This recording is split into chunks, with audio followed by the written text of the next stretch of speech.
আপনারা চান সেটা পুনর্বহাল হোক, ইনশাআল্লাহ সেটা আমরা পুনর্বহাল করব। আমরা লা ইলাহা ইল্লাল্লাহ মুহাম্মদুর রাসূলুল্লাহতে বিশ্বাস করি। আল্লামা ইকবাল বলছেন কি মোহাম্মদ সিফা হাম তেরা হে।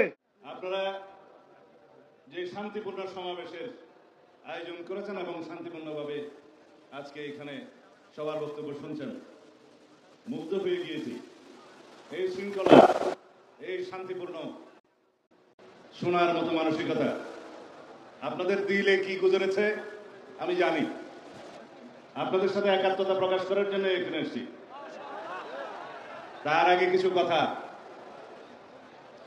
আমি বাংলাদেশ জাতীয়তাবাদী দলের একজন কর্মী। আমাদের নেতা শহীদ রাষ্ট্রপতি জিয়াউর রহমান বাংলাদেশের সংবিধানে প্রথমবারের মতো বিসমিল্লাহির রহমানির রহিম সংযোজন করেছিলেন। বহাল আছে, অনেকে এটা সরিয়ে দেওয়ার চেষ্টা করেছিল, পারে নাই। কিন্তু যেটা বহাল নাই, রাষ্ট্র পরিচালনার মূলনীতি হিসাবে আমরা যেটা সংযোজন করেছিলাম, শহীদ রাষ্ট্রপতি জিয়াউর রহমান মহান আল্লাহর উপর আস্থা এবং বিশ্বাস সংবিধানের প্রস্তাবনায় ছিল এবং রাষ্ট্র পরিচালনার মূলনীতিতে ছিল অনুচ্ছেদ 8-এর মধ্যে। সেটা তুলে দেওয়া হয়েছে, আপনারা জানেন। আপনারা কি চান সেটা আমরা পুনর্বহাল করি? আওয়াজ তো কম। আপনারা চান সেটা পুনর্বহাল হোক, ইনশাআল্লাহ সেটা আমরা পুনর্বহাল করব। আমাদের এখানে বিদেশি মেহমানরা যারা বলেছেন আল্লামা ইকবালের শের বলে গিয়েছেন। আমাম আপনারা শুনেছেন কোরআনের বাণী, ওমা আরসালনাকা ইল্লা রাহমাতুল লিল আলামিন। রাসূলুল্লাহ সাল্লাল্লাহু আলাইহি ওয়াসাল্লামকে সারা বিশ্ব ব্রহ্মাণ্ডের রহমত রূপে রব্বুল আলামিন প্রেরণ করেছেন। আমরা মুসলমান, আমরা লা ইলাহা ইল্লাল্লাহ মুহাম্মদুর রাসূলুল্লাহতে বিশ্বাস করি। রাসূলুল্লাহ সাল্লাল্লাহু আলাইহি ওয়াসাল্লাম বলে গিয়েছেন আমি আখেরি নবী, আমার পরে কোনো রসুল আসবে না, কোনো নবী আসবে না। যদি কেউ এর পরে কেউ দাবি করে থাকেন, নিজেকে নবী ঘোষণা করে থাকেন, তাহলে তিনি রাসূলুল্লাহ সাল্লাল্লাহু আলাইহি ওয়াসাল্লামের এই বাণীর মধ্যে নাই।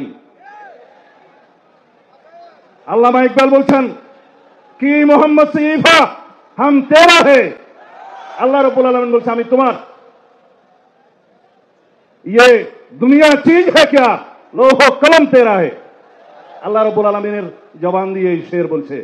তা আমরা রাসূলুল্লাহ সাল্লাল্লাহু আলাইহি ওয়াসাল্লামের আখেরি নবী হিসাবে বিশ্বাস করে কলেমা পড়ে আমরা মুসলমান হয়েছি। বাংলাদেশের মানুষ হিসাবে আমরা এই দেশের নাগরিক হিসাবে বাংলাদেশি পরিচয়ে বিশ্বাস করি। কিন্তু সারা পৃথিবীতে সমস্ত মুসলমান কौम मिल्लत इस्लामिया मजहब से कौम मजहब जो नहीं तुम भी नहीं, जज्बाए बाहम नहीं, महफिले अंजुमान में नहीं। এই হচ্ছে আমাদের শেষ বক্তব্য আল্লামা ইকবালের ভাষায়। বলছে যদি মিল্লাত ইসলামী আমরা একাট্টা থাকি, সারা পৃথিবীতে আমাদের শক্তি।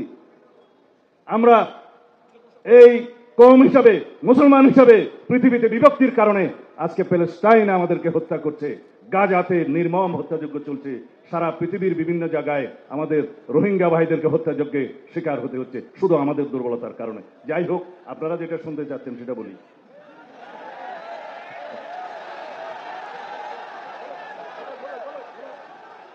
ইনশাআল্লাহ যদি বাংলাদেশের রাষ্ট্র ক্ষমতায় সরকার পরিচালনার দায়িত্ব আল্লাহ রাব্বুল আলামিন আমাদেরকে দেয়, এদেশের জনগণ যদি আমাদেরকে মহব্বত করে দায়িত্ব দেয়, যদি আপনারা সবাই সহযোগিতা করেন, মঞ্চে উপবিষ্ট যারা রাজনৈতিক নেতৃবৃন্দ, পীরে কামেল, হযরত উলামায়ে কেরাম, আমাদের দেশের বুজুর্গানে দিন যারা আমাদেরকে পরিচালিত করেন, সবাই যদি আপনারা সহযোগিতা করেন, একসাথে থাকেন, তাহলে আপনাদের এখানে আজকে যে সমস্ত দাবি দেওয়া আছে, আমরা সকল দাবি দেওয়া এই প্রস্তাবের পক্ষে ইনশাআল্লাহ। কানুনি ব্যবস্থা আমাকে শেষ করতে দিবেন তো? কানুনি সকল ব্যবস্থা জাতীয় সংসদে আলাপ আলোচনার মাধ্যমে গ্রহণ করা হবে ইনশাআল্লাহ। এই জন্য সমগ্র জাতিকে ঐক্যবদ্ধ থাকতে হবে। যাই হোক, আপনারা যে ভাষায় আমাকে কথা বলতে বলছেন সেটা আইনের ভাষা না। আইনের ভাষা হচ্ছে এগুলো কার্যকর করার জন্য, এই প্রস্তাব গ্রহণ করার জন্য সবাইকে ঐক্যবদ্ধ থাকতে হবে। জাতীয় সংসদে সবাইকে ঐক্যবদ্ধ থাকতে হবে এবং সারা বাংলাদেশের মুসলমানদেরকে ঐক্যবদ্ধ থাকতে হবে।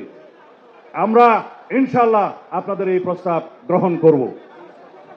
কাদিয়ানীদের মুসলিম ঘোষণা সুস্পষ্ট। আমরা কানুনি ব্যবস্থার কথা বলতে চাই। আমি আগেই বলেছি, যারা রাসূলুল্লাহ সাল্লাল্লাহু আলাইহি ওয়াসাল্লামের পক্ষে নয় তারা মুসলমান হতে পারে না।